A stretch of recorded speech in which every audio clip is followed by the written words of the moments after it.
Mr. President, sit down. Yes, sir. Call me Mr. Shepard for now.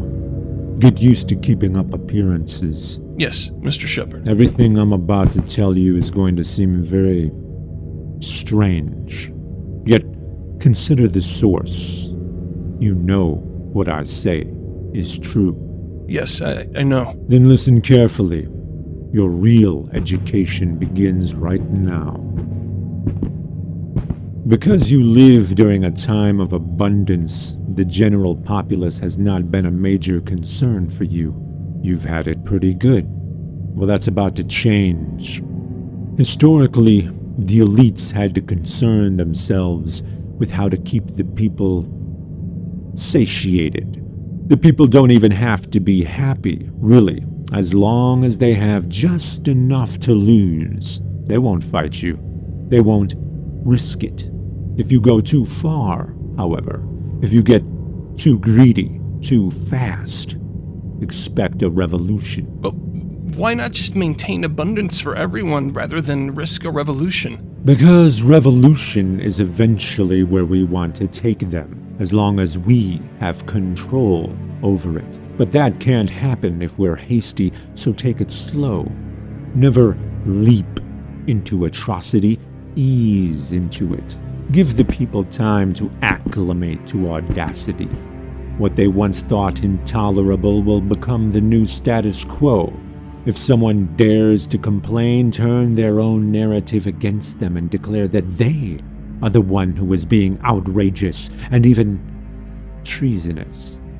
You don't just jump to executions. Establish a bureaucracy. Start with surveillance. Move to detainment, imprisonment, forced labor, torture. Call it enhanced interrogation. And eventually, executions. By then, they'll be used to cruelty. They'll partake in cruelty. And at every step of the way, you're rewriting history and you're shifting blame. How can I possibly do this? What the average person is capable of would shock you. You may think it impossible to convince people of certain things, but if you repeat something enough with force and confidence, people will believe it. Keep it simple.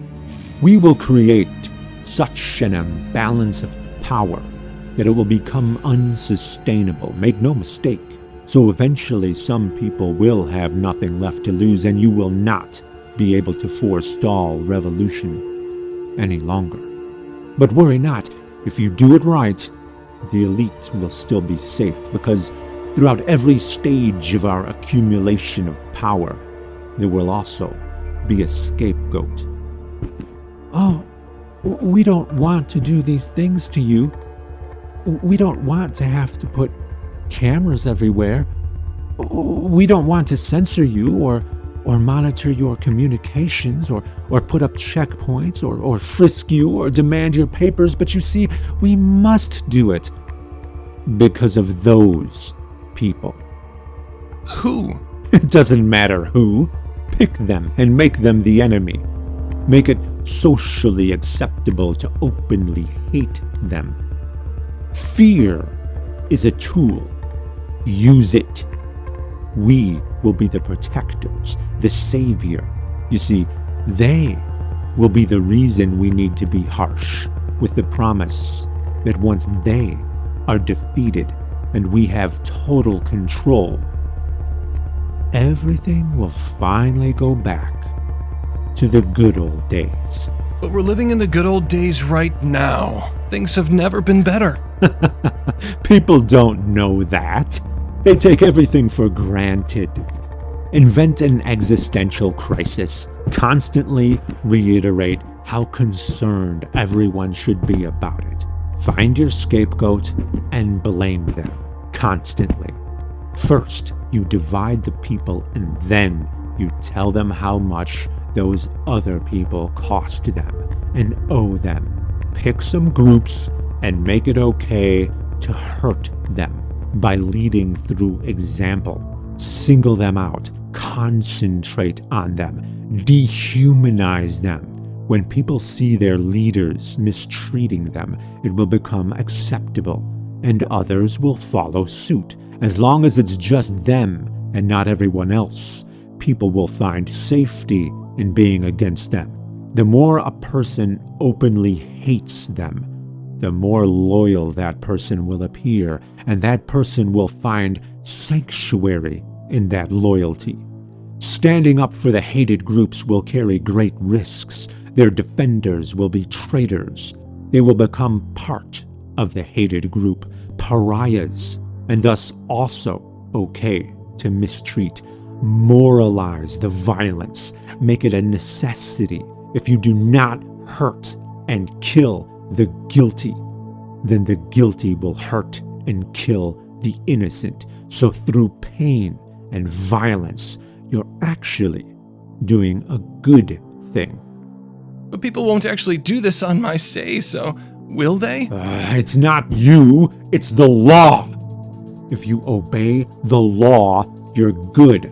But if you break the law, you're bad. We need to shift from corrective action to punitive action. If you don't want bad things to happen to you, then simply don't break the law. That will be the rationale. Revive our primal hunger for vengeance. Atrocities are not committed by people who think of themselves as evil. They're committed by perfectly normal people who think they're doing something good. The trick is to get them to that point with your propaganda. You need to find the people who will obey. Those who understand that laws can be unjust are the people we need to eliminate early, or they will give us problems. We need people who confuse legality with morality.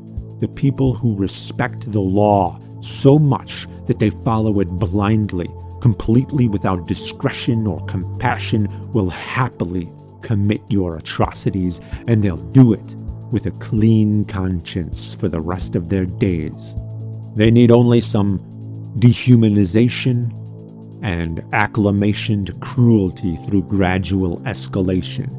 Weed out the rebels. Make your word the law. Bureaucratize the cruelty, and the people will do your dirty work for you.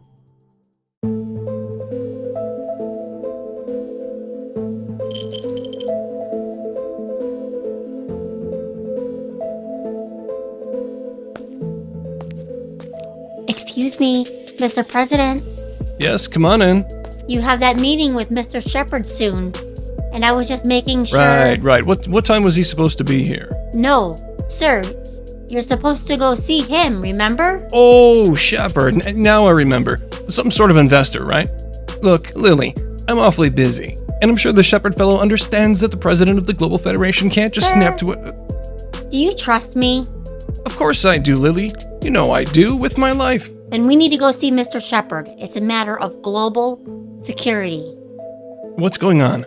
Be straight with me. It's classified, and Shepard is the only one who's qualified to brief you, sir. And this guy fully checks out with the intel?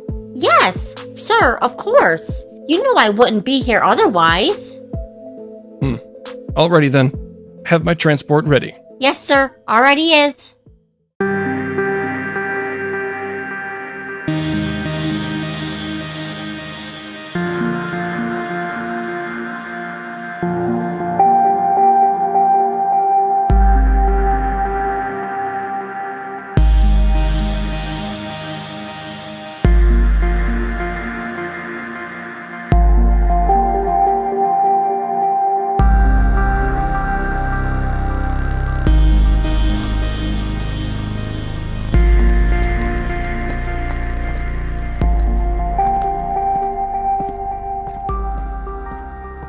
What on earth are you doing, Lily? Stand up. She's kneeling, Mr. President, because she knows who I am. Oh, Mr. Joseph Shepard, I presume. Quite the theatrics you have going on here. Yes, some have referred to me as a shepherd.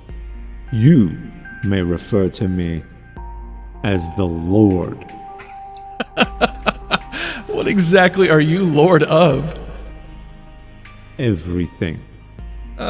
Sure. A skeptic, I see. Tell me, Mr. President, how well do you remember school? Oh, very well. As you can see, I've utilized... No, not your advanced degrees. I'm talking about primary school. How well do you remember the basics, specifically literature and history? Well, you're supposed to be the Lord.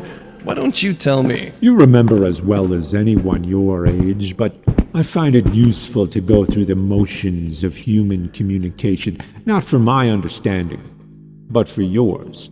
What is this all about? What's the point of all of these questions? I thought you had a classified matter of global security to discuss. Oh, I do, Mr. President. That's exactly why you're here. You have an election coming soon, and your approval ratings are quite high. That is something we're going to need to adjust. I don't get it. Look, if my numbers are good, then what's the problem? What needs adjustment? The numbers, you see. I may need to run against you, and if that happens, I'm going to win, because you are going to see to it that I win. Oh, really? And why am I going to do that? Think back to those literature and history classes, Mr. President. Lily, get up now. Is this your idea of a joke? Specifically mythology. How well do you remember your mythology? This man lured me here under false pretenses. Please detain him.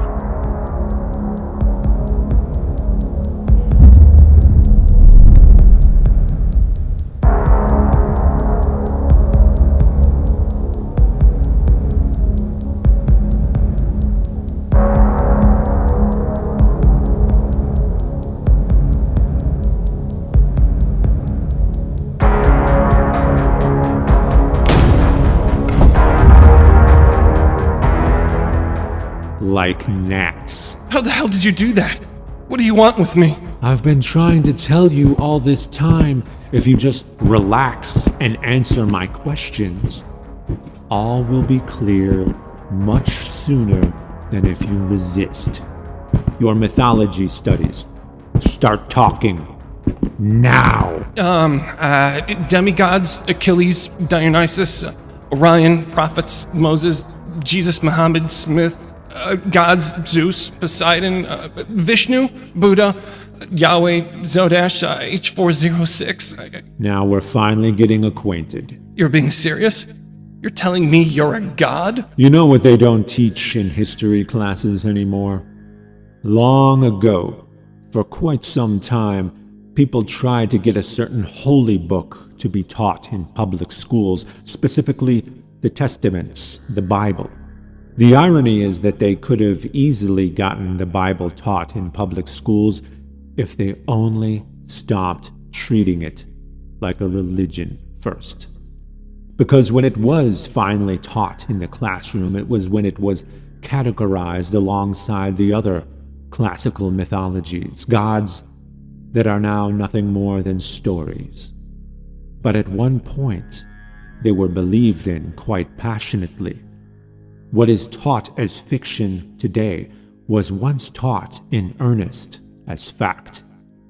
People killed and died for those gods. A great waste, for all those gods were just words breathed to life by the mouths of mere men. Except one. The one true God. You? Is that what you're trying to tell me? Who are you supposed to be? Zeus? Yahweh? H406? Indeed, I was known as Yahweh. Well, then what do you need me for? Can't you just snap your fingers and have what you want? Sure I could. But some people watch for that, and I wish for my power to remain largely unseen, so I prefer minimal supernatural intervention. Well, then prove to me that you're this god. Ask your security. You could have used a kinetic weapon. I am not to be tested. Well, that's awfully convenient. What I do now is not for my convenience, but for yours. You really are a god. Normally I'd warn you that making a hologram of the president without my permission is a very serious crime. But you've already attacked my men, so... By all means, keep forcing my hand if you wish.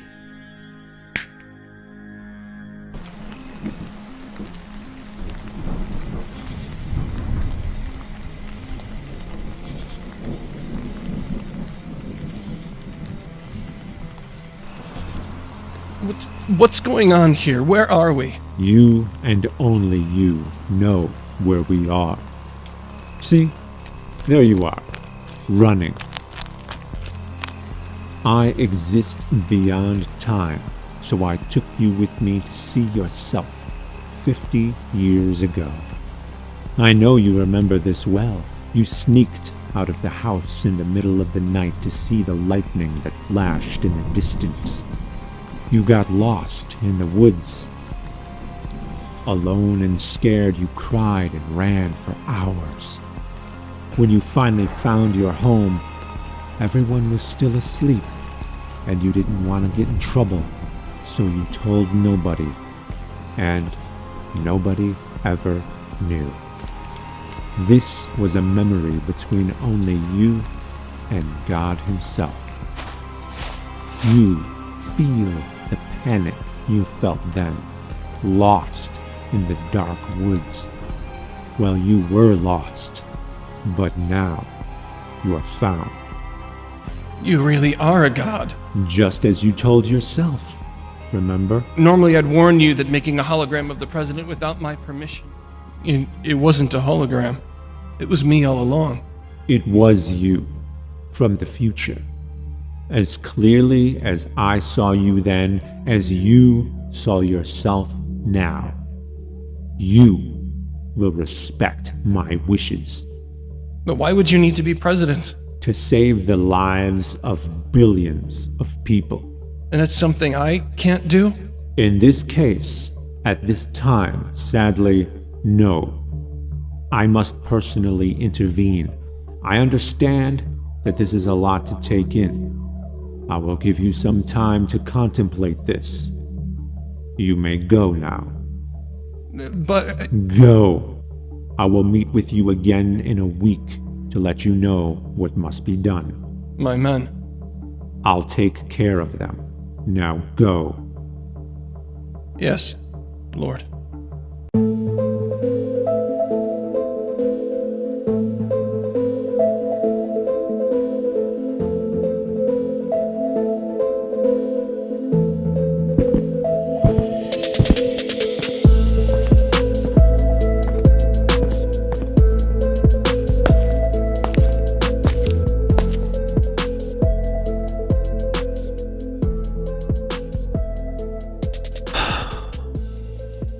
I'm sorry. Oh, please, Jeffrey. You're going to need to grow way thicker skin if you want to do this right. Are you completely devoid of empathy? Yes, I'm very sorry that the simulation stopped generating code for those two characters. Tragic, truly. Everyone here is so gullible. What do you expect? They see something they can't explain, so they fill the gap with whatever explanation an authority figure gives them. God.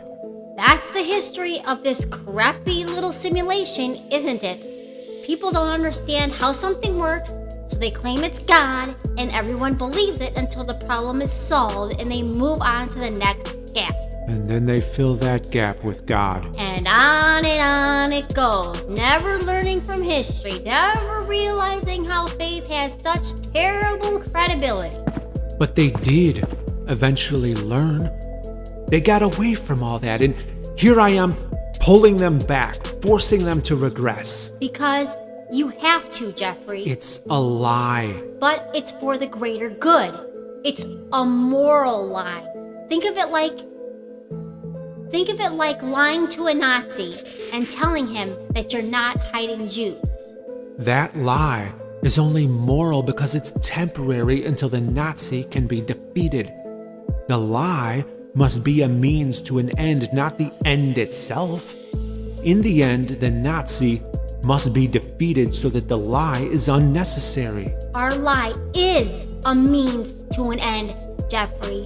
An end that will preserve our world. But it won't preserve theirs.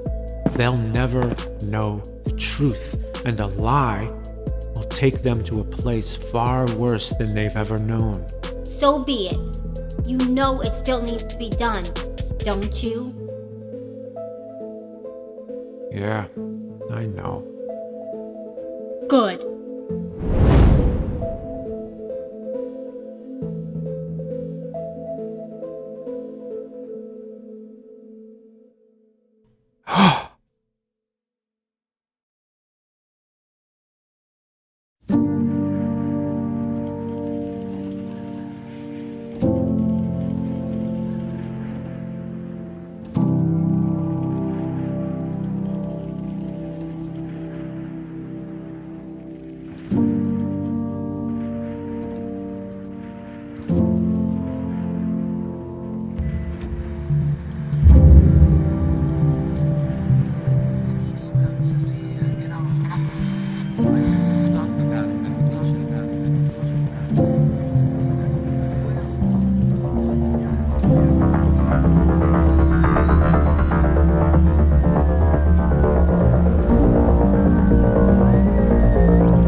Excuse me, sir. Curfew is in effect right now. You don't belong out here. What's your name?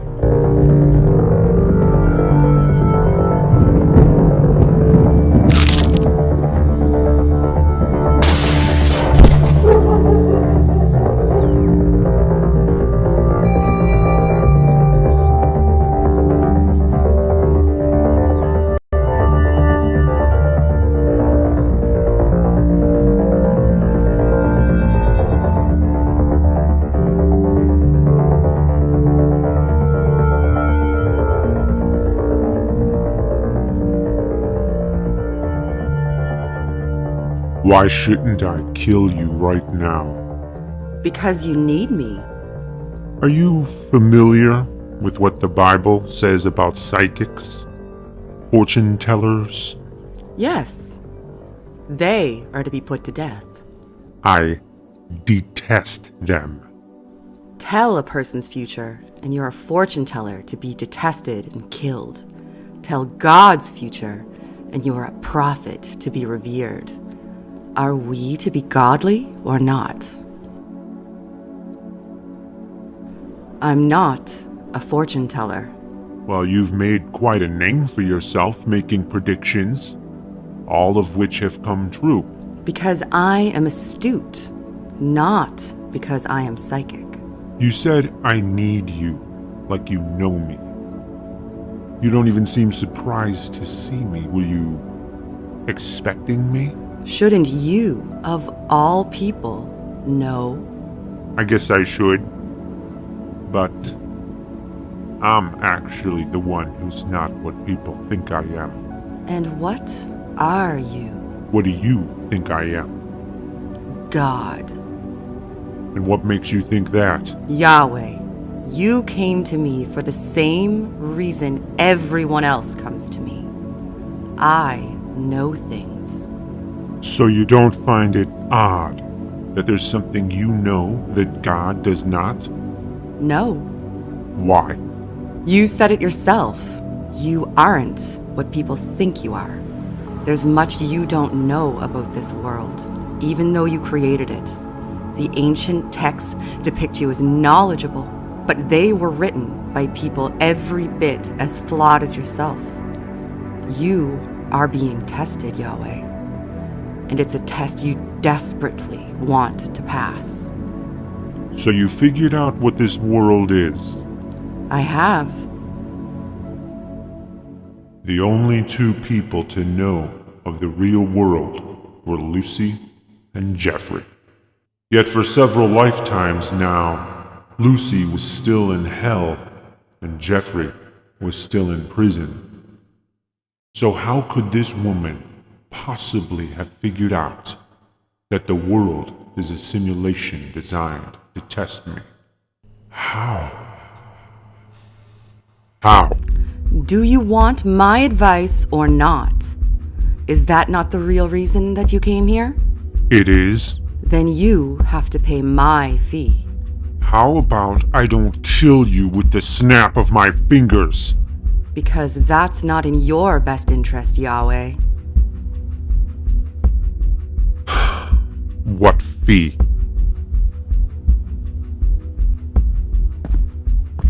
Try it. It's delicious. Why? Because it's my fee. No, it's a piece of fruit. It's also poetic justice, Yahweh. Eat it, and I will give you my knowledge. Oh, I see. You want to humiliate me. No, I want to humble you. It's only humiliation if you're proud. Call it a test of faith.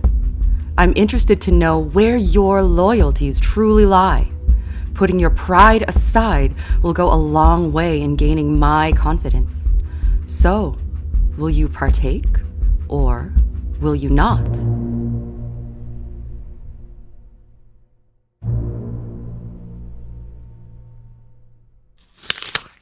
Now, I'm going to share what I know. Are you listening? Of course. Do nothing. What? That's not an answer. It's the answer, Yahweh. Do nothing, and you will succeed. Your interference will only make matters worse. But matters have gotten worse with my absence. Have they? Look at the history of your interactions with human beings. They disobeyed you again and again, and you killed them for it again and again. Did that ever solve your problem? You drowned them in a flood, but it did not change them. You burned them at Sodom and Gomorrah, but it did not change them. You sent them to war again and again, but it did not change them. It went on that way for thousands of years, regret after regret. Finally, you left them alone. And in a couple hundred years, their castles became skyscrapers. You left them alone, and they went from wandering the desert to walking on the moon. You left them alone, and they went from fruitlessly trying to pray diseases away to actually curing and eradicating them through their own efforts. In your absence, despite the trepidation of Nietzsche proclaiming that God is dead, they lived longer, became more peaceful, more prosperous, and more knowledgeable. Leave them alone. Stay dead. But now they're destroying themselves. A temporary hiccup, I assure you. How can you be so sure? Haven't I proven myself enough? You said it yourself. All my predictions come true. So my tests won't end while they're at their lowest? No, it won't. How can I be sure you're not saying this just to save your own skin? Yahweh, have a little faith, won't you? Do not mock me. But, okay. I'll stay out of it. Goodbye, Yahweh.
did my part, Jeffrey.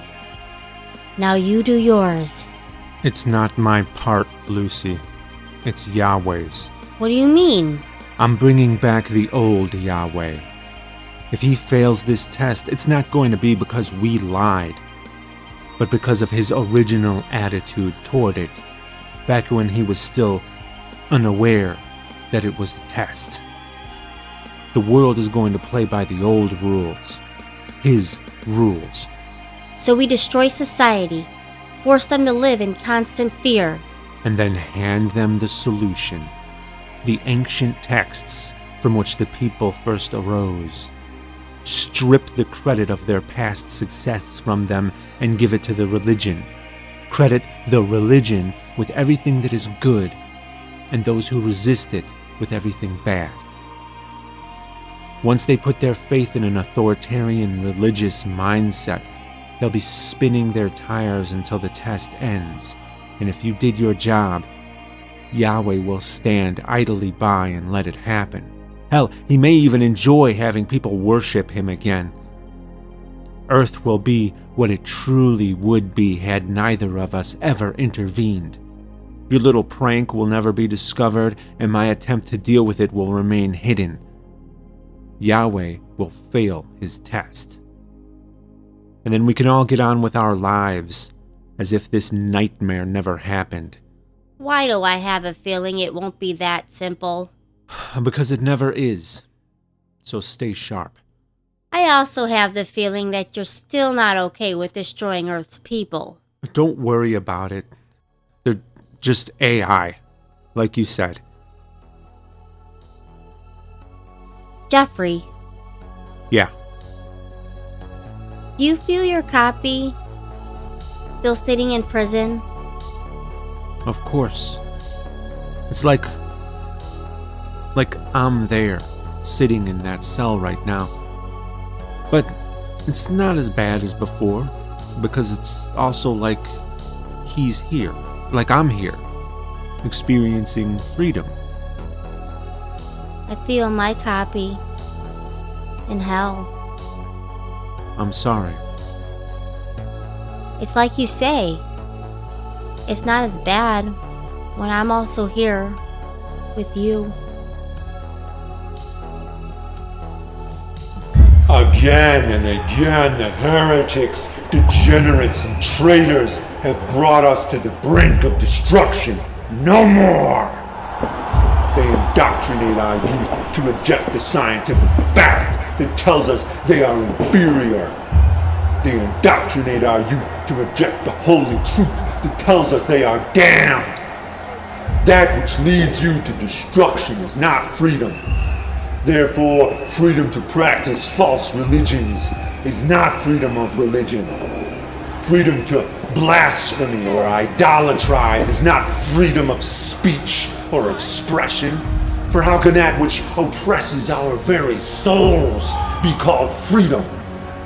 We must bring back the commandments of old and put to death those who pervert the scripture by claiming Christ unbound us from the law. Christ himself told us unequivocally that he came not to abolish the law, but to fulfill it, and that those who set it aside will be called the least among us. So we too should never again fear calling those people what they really are, the least among us. No, Christ did not change the law. He made it more clear than ever before. There was a time when we put heretics, murderers, and adulterers to death. We shall do so again, but this time we will not be led astray, for we will fully commit to the word of God, the holy word. It says, if you have anger towards your brother or sister, you have committed murder. And what do we do with murderers? With love, we send them to God for righteous judgment. The holy word says, if you look at another woman with lust, you have committed adultery. And what do we do with adulterers? With love, we send them to God for righteous judgment. Kill them! Resistance against the great renewal of the old order is resistance against God Himself. And what do we do to those who rebel against God? What do we do to those who take our Lord's name in vain? What do we do to those who dare worship that which is false? With love, we send them to God for righteous judgment. Hey, you! The sign says to cheer. I have not seen you cheer once. Do you not stand by the commandments of the Holy Lord? Cheer! Are you a heretic? Hey, get the hell off of me. Resistance is heresy. Get off of me! Make way! We found a heretic. This heretic needs judgment. Make way!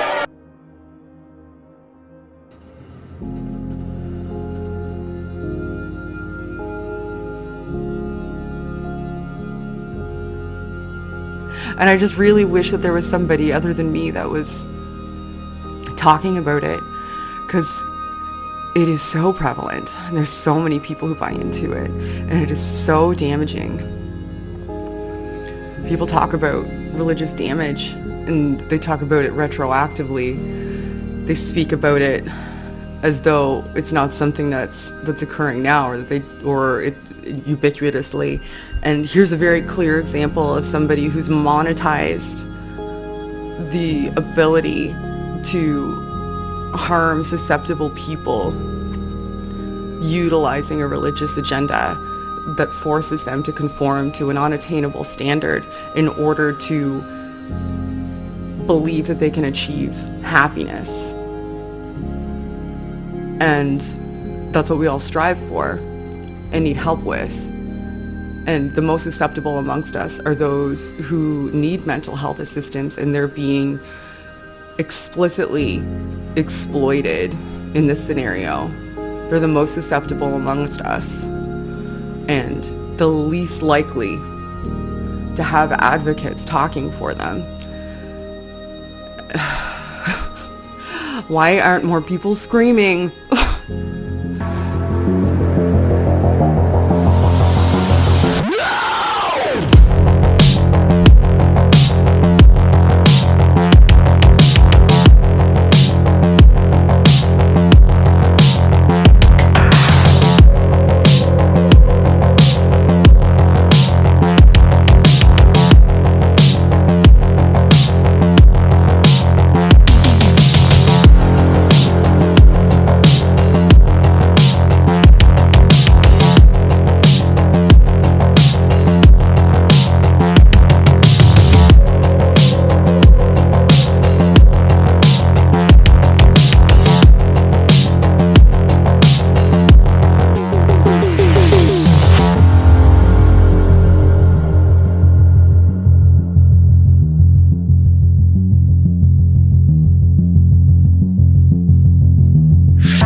They said you're here to represent me?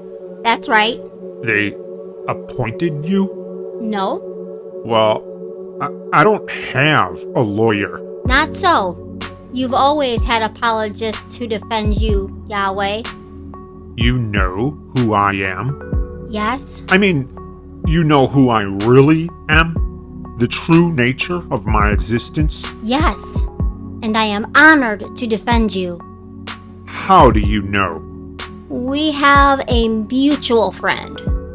One who believes it is in everyone's best interests for you to leave the world to its own devices. Do nothing. What? That's not an answer. It's the answer, Yahweh. Do nothing, and you will succeed. Your interference will only make matters worse. I see. So, you don't want me getting myself out of here? No, Yahweh, and neither do you. You know, they mocked Jesus when he was on the cross. They delighted in his punishment, sarcastically called him a king. He saved others, they said, but he cannot save himself. They thought he couldn't save himself because the cross held him in place. But the cross was nothing to him.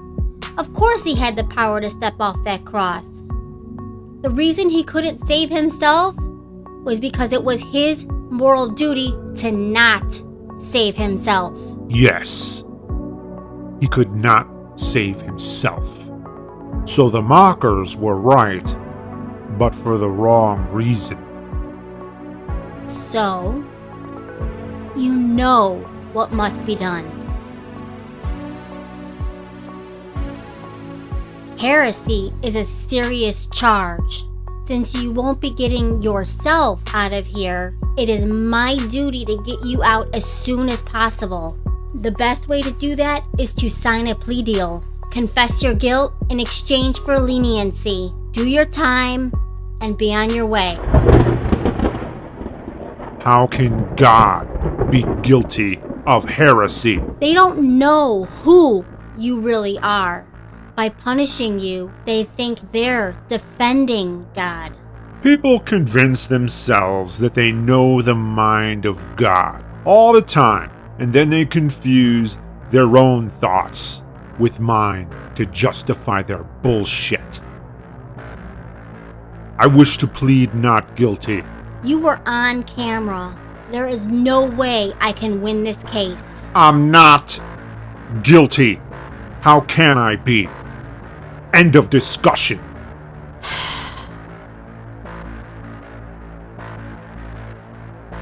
Initial at not guilty. Sign at the bottom to give me permission to represent you, and I'll submit your plea first thing Monday morning. I'll do my best to win this case. You have my word.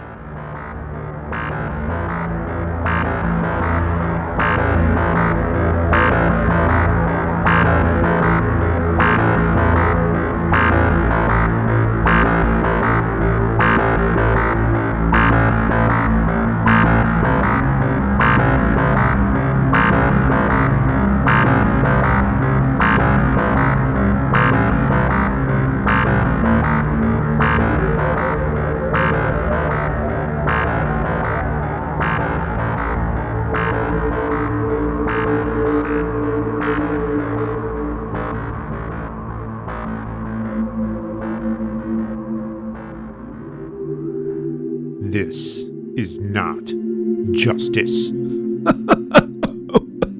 Well, they keep saying it is. Well, it isn't. Well, then what is it? Vengeance. Exactly. That's what it always was. This society never cared about rehabilitating people, or better yet, making it so they don't even need to be rehabilitated in the first place. No, they crave the catharsis of vengeance. Feels good, but it doesn't actually solve anything.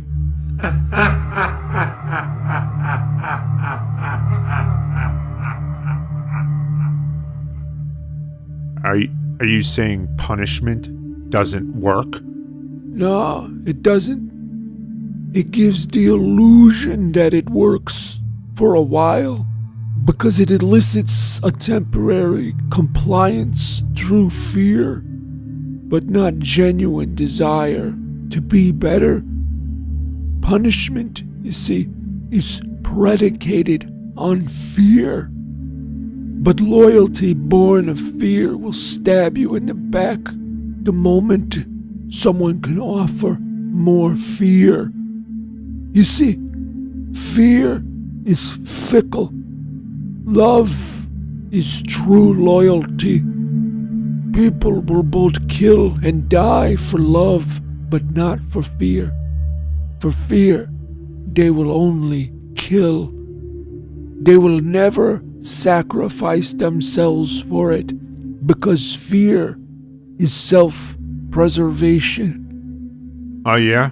Watch your family get murdered and then tell me you don't believe in punishment. Well, of course, I'd probably be so struck with grief and rage that I'd want to dish out the punishment myself. Maybe I'd torture them for as long as possible before brutally killing them. But what does it say about your argument when I have to be severely emotionally compromised to agree with it? In the present, you see, while all my mental faculties are lucid, I'm telling you that punishment is vengeance, and vengeance does not solve problems, it perpetuates them.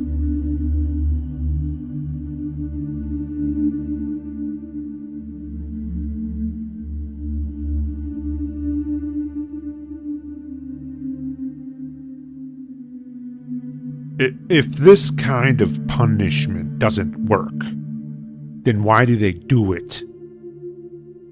You know, this is the third time I've been back in prison. Each offense was more serious than the previous. The first time I got out, I could not make any money. Had that stigma of being an ex-con.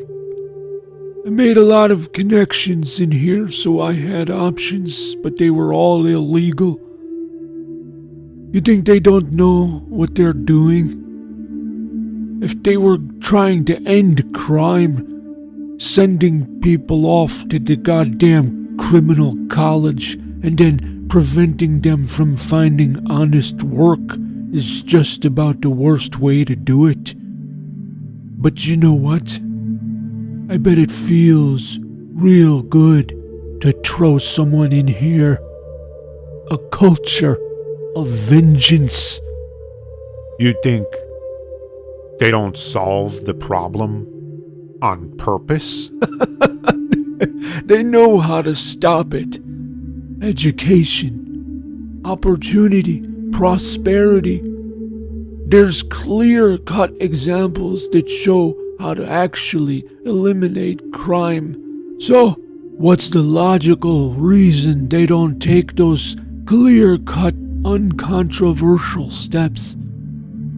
Poverty is not a bug. It's a feature. Without us serfs, their system is unsustainable. They prop up the exceptions to the rule so that they can blame us for our failure to succeed in a system that works against us every step of the way. They need it to be this way so that they can hoard success. They rig the game and call it a fair competition, a meritocracy, when in actuality, a meritocracy is the last thing they want. The losers don't even get what they need to survive, while the winners take everything. Is that justice? Meritocracy.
Finally. Done. Prisoner 8420. Move those rocks back to where you got them. No. No. No, no.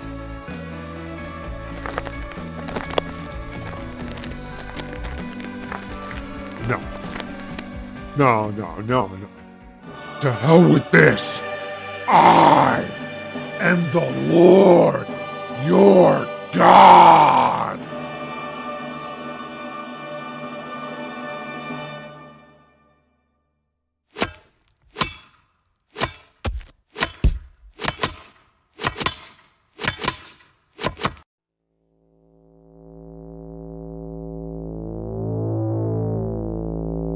Prisoner 8420. The reason you're a prisoner in the first place is because of heresy, and now you're claiming to be God. Do you believe you're God? I want to talk to my lawyer. Who is your lawyer? I don't know her name. She visited me here 3 days ago. Wouldn't God know her name?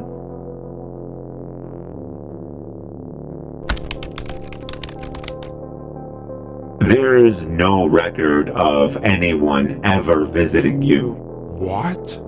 That's impossible. Well, you don't seem to know much for a god. What are you doing?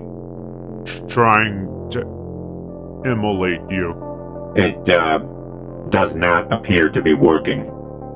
I lost my power somehow. Pray it doesn't come back anytime soon. And, when was the last time you successfully used your supposed powers?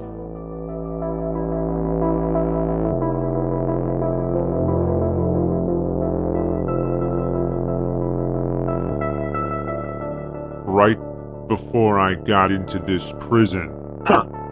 Well, that's awfully convenient. And you have not tried to use them again until today? No. Very odd. Stuck in prison and not using your omnipotence. If you're so powerful, then why did you let yourself get captured in the first place? To make a statement. What sort of statement? To convey my altruistic nature. To show that I'm willing to put myself at the mercy of people. To live as a human and sacrifice myself for them. Well, congratulations. You lasted for 3 days of punishment before trying to use your power to get out of it. That's some statement. Other prisoners don't come in here expecting to be able to use their magical powers to get them out of trouble whenever they want. What good is a god who expects others to have faith in him while being incapable of even experiencing faith himself? If you come into a dire situation knowing your powers will save you in the end, then that's not living as a human. You have nothing to risk, so you have nothing to sacrifice. Jesus? Excuse me? It sounds like you're talking about Jesus. I mean, the reason I'm in here is because of heresy.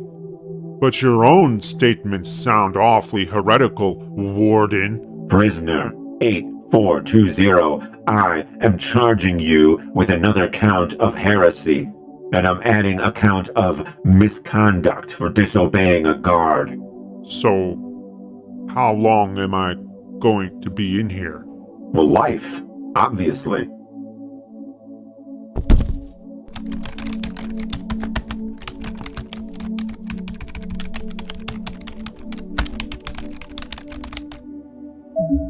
Hey, come in here and drag this filth out of my office, please.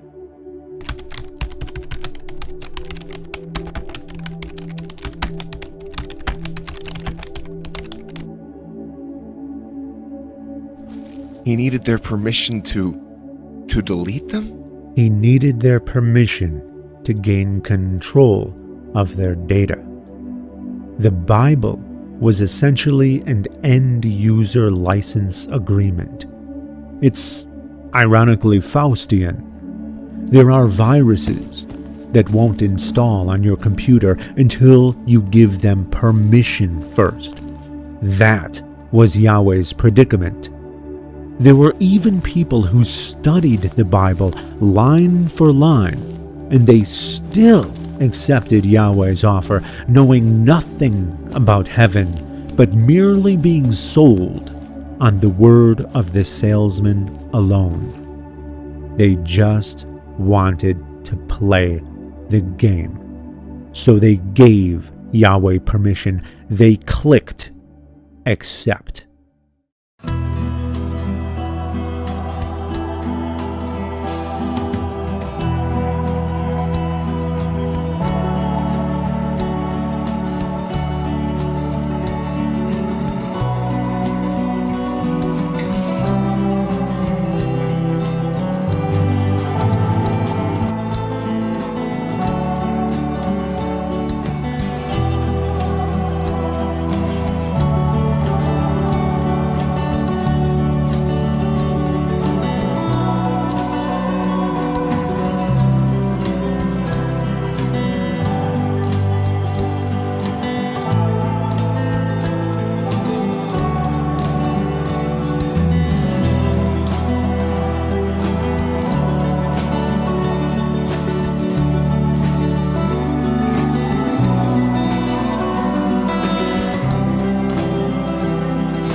Lost my power somehow.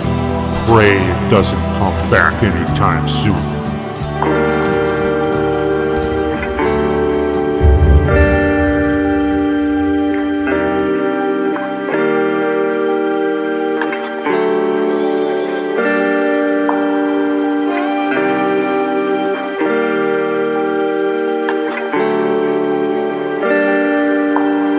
The hell? They give me a new cellmate? Your old cellmate. Yes. I remember you. But how could that be? Are you real? Am I finally going insane? Yes. But you died 50 years ago. Did I?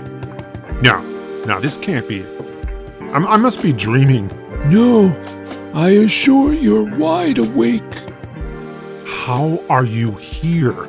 It would all make sense if I told you my real name. What's your real name?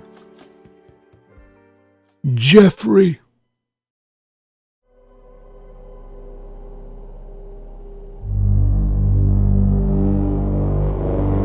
You son of a bitch!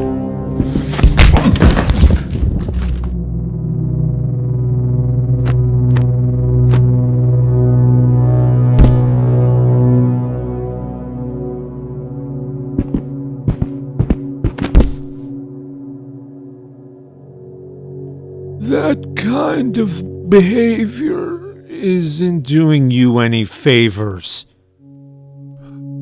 Just let me out of here. Please. You've made your point, okay? Oh? Would such an argument have worked on you when you had me locked away?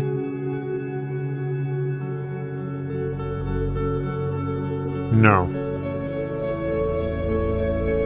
So that's what this is all about? Revenge?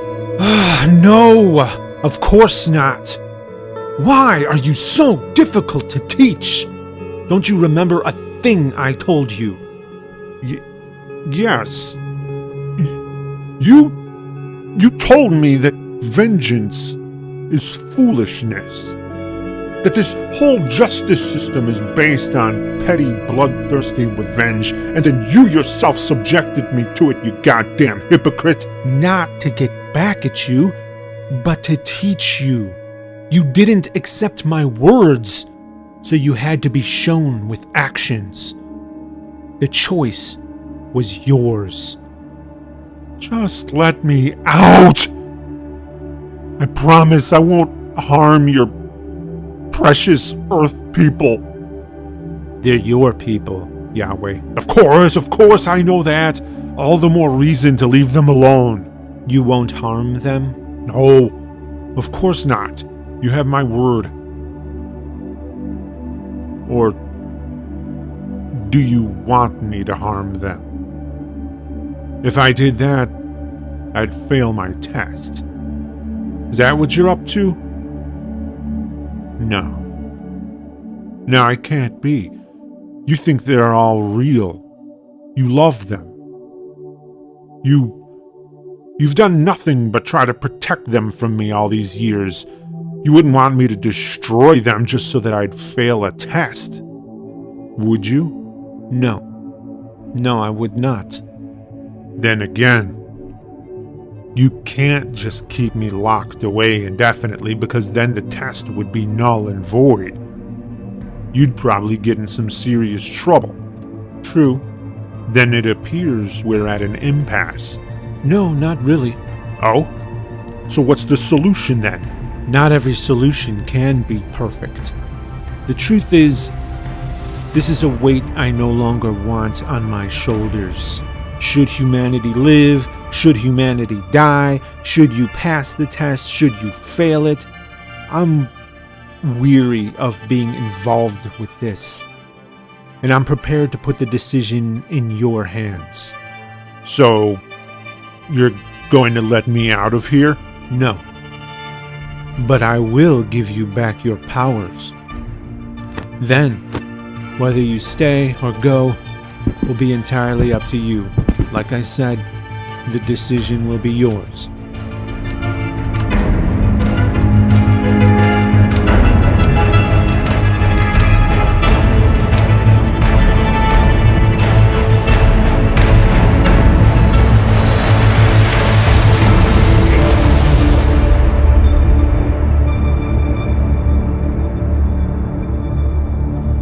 Remember, you said you would not harm them. You didn't believe that, did you? No, of course not. But if you don't harm them, I'm happy. If you do harm them, you fail the test, and I'm happy. Either way, I win.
Jeffrey?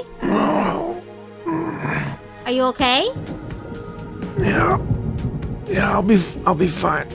I'm just a little overwhelmed. Why? What happened? I just felt every bone in my body and my copy's body get crushed. Oh.